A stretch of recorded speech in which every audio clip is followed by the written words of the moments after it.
timeless voices of the eternal church. Harriet Tubman. They called her Minty, short for Araminta as a child, and Moses as an adult for conducting over 300 slaves north to freedom on the Underground Railroad. She had been born to Ben and Aldrich Harriet Ross in the slave quarters on the Edward Brodas tobacco plantation in the Tidewater Flats of Maryland around 1820. Before she was 13, she had shed the pet name Minty and went by Harriet after her mother. That was the year she saw an older slave run for freedom. The overseer gave chase, and mischievous Harriet followed to see what would happen. The runaway tried to hide in a little country store, but the overseer went in after him. The slave was cornered, breathing heavily, while the overseer threatened to whip him then and there. "You girl!" the angry overseer shouted at Harriet when she appeared at the doorway. "Help me tie this man up!" Harriet didn't move. Realizing she was giving him a chance, the slave darted past Harriet and started to run. In an effort to stop him, the overseer grabbed a 2-pound weight and threw it at his prey. But in that same moment, Harriet stepped in the way. The weight struck her full in the forehead, knocking her backward. She was unconscious for days. Then she slipped in and out of a stupor for months. But as Harriet slowly recovered, a constant prayer was on her lips for her master.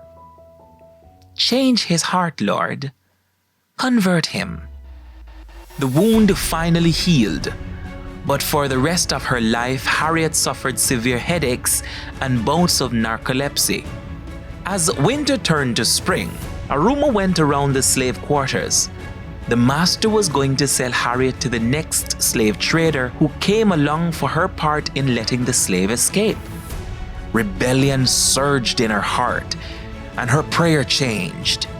"Lord, if you're never going to change Master Brodus's heart, then kill him, Lord. Take him out of the way." Within weeks, Edward Brodus became ill and died even before the new tobacco crop had been planted. Conscience-stricken, Harriet thought she had killed him. Edward Brodus had promised Harriet's parents their freedom when he died, but his will stated only that none of his slaves could be sold outside Maryland. Even in the face of this betrayal, Harriet regretted that her master had died without changing his heart. She often said, "I would give the world full of silver and gold to bring that poor soul back. I would give myself. I would give everything." In 1884, at the age of about 24, Harriet married a free Negro named John Tubman. When she talked to her husband about running away, he said he would tell her master if she tried it. But Harriet couldn't give up the hope of freedom. She had heard about an underground railroad that took slaves to freedom in the northern states. In 1849, she knew the time had come.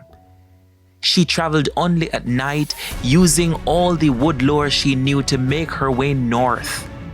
At each friendly station, she was told where to go next. When she arrived in Pennsylvania, the taste of freedom was exhilarating. But instead of sitting back and enjoy freedom for herself, Harriet went back to lead other slaves to freedom. Over 300 during her lifetime without losing a soul. By 1860, the reward for her capture had reached a staggering $40,000. On these journeys, she often lay alone in the forests all night. Her whole soul filled with awe at the mystery of God's presence and thrilled her with such deep emotions that all other cares and fear vanished. Then she would talk with her Maker. As a man speaketh unto his friend, just like Moses of old. Exodus 33 verse 11. And her childlike petitions received direct answers, beautiful visions that lifted her up above all doubt and anxiety into serene trust and faith. During the Civil War, the Union Army recruited her as a nurse and a spy. But even though she was greatly respected, she never received any of the army pay due her. After the war, when slavery was finally abolished, Harriet established a home for the sick, poor, and homeless in Auburn, New York, where she finally died in her 90s on March 10, 1913. Voice of a hero. I always told God, I'm going to hold steady unto you, and you've got to see me through. Harriet Tubman. Reading from the complete book of Christian heroes, over 200 stories of courageous people who suffered for Jesus, compiled by Dave and Neta Jackson. This is the Eternal Church of Jesus Christ, the record.